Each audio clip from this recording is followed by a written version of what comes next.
সপ্তদের লোক নয়, আমারও বন্ধু বান্ধব পরিচিত আছে যে ওখানে বাসে করে ভোটার নিয়ে আসা হচ্ছে। খুব সাবধান আপনাদের এই জেলা, ট্রেনে করে আউটসাইডার নিয়ে আসবে আর তাদের নাম ঢোকানো হচ্ছে ভোটে। যারা এখানকার নাগরিক, তারা যে ধর্ম, যে বর্ণ, যে ভাষা বা যে স্টেটেরই হোক, তারা এখানকার ভোটার। আমি তাদের কথা বলছি না। যারা এখানকার ভোটার নয়, তাদের জন্য বিজেপি বস্তা বস্তা ফর্ম জমা দিয়েছে। যাদের নাম কেটেছে সেটা এখনো তোলেনি, হুকুম পাচ্ছে। দেখে দেখে সংখ্যালঘুবাদ, মা বোনেরাবাদ, শ্রমিক কৃষকবাদ, তপশিলীরাবাদ, রাজবংশীরাবাদ, সবাইকে করছে বরবাদ।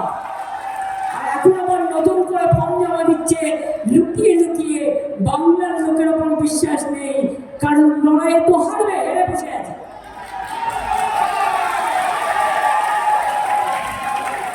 ওদের বলুন, ও মোটা ভাই, যতই সন্ত্রাস করো ভাই, যতই কুৎসা করো ভাই, সবার বাড়িতে ইলেকশনের আগে যতই ইডি করো ভাই অনৈতিক, যতই সিবিআই করো ভাই, যতই পুলিশ দিয়ে অত্যাচার করে ভাই, জেনে রেখে দিও বাইরের লোক দিয়ে টাকা আমদানি করছো, গুন্ডা আমদানি করছো, মানি লন্ডারিং করছো, ডাক করছো আমদানি, বাংলার বদনাম করে দিয়ে। আমার সাথে যারা কাজ করতো, বর্ডার আটকাতো, তাদের সময় সব করতে দিতাম না। তাই তোমরা বদলা নিতে গিয়ে বিজেপি জিতবে না সামনাসামনি, তোমরা তাই পেছন থেকে খেলা করতে চাই।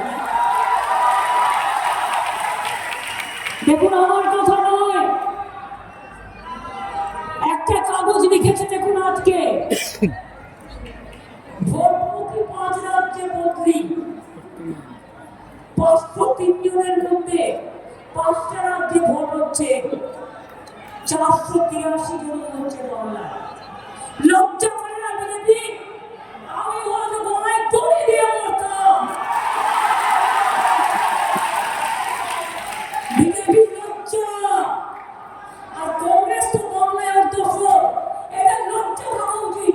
এসআইআর যখন নাম কাটছিল, আমাদের বিএলএরা বসেছিল, বিএল2রা বসেছিল, বিএল1-2 তারা হেল্প করেছে, মানুষের বাড়ি বাড়ি গেছে, ফর্ম ফিল আপ করে দিয়েছে। কোথায় ছিলেন আপনারা?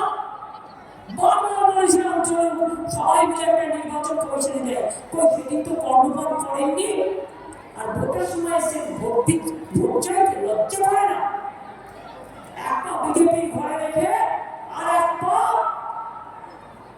এসআইআরে ভোট কেটে ভোটে দাঁড়াচ্ছে।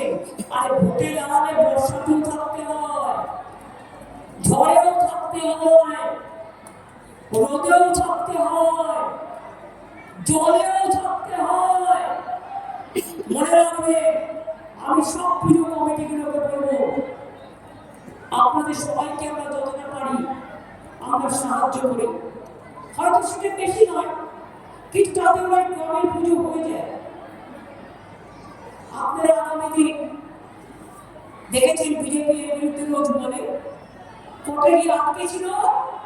যদি চান এগুলো কন্টিনিউ করুন, তারা তৃণমূলকে ভোট দেবে, জোড়াফুলকে ভোট দেবে, যত প্রার্থী আছে সারা বাংলায়।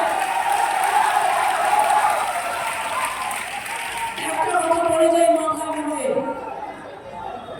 যদি তৃণমূলের নাম করো, যদি পশ্চিমবঙ্গ সরকারের নাম করো ছদ্মবেশে, ছলনা করে কেউ গিয়ে বলে আপনার ব্যাংকের অ্যাকাউন্ট নাম্বারটা দিন, আমরা টাকা জমা করব, ভুলেও কাউকে দেবেন না। এটা বিজেপি করছে। কি করবে জানেন তো? আপনার অ্যাকাউন্টে 2000 টাকা দিয়ে আপনার যে 10,000 টাকা আছে সবটা তুলে নেবে। বুঝলেন কিছু? বুঝলেন কিছু? আপনি আপনার জমি তৈরি কাউকে দেন, কাউকে দেন, তো আপনি আপনার সঞ্চিত 500 টাকা থাকলেও আপনার অর্থ আপনি কেন দেবেন আপনার ব্যাংক অ্যাকাউন্টে? মনে নেই নোটবন্দিতে 500 টাকা করে দিয়ে অ্যাকাউন্ট করেছিল, কোথায় ছিল? চূড়ান্ত হয়ে গেছে। 15 লক্ষ টাকা করে দেওয়া বলেছিল, 1 লক্ষ টাকা পেয়েছে, 1 টাকাও দিয়েছে। 2 কোটি লোকের চাকরি দেওয়া বলেছিল, 40% চাকরি বেড়ে গেছে দিল্লিতে, মানে ভারতবর্ষে, আর আমাদের এখানে 40% বেকারি কমে গেছে। এটা বাংলা, আর তোমাদের দিল্লি।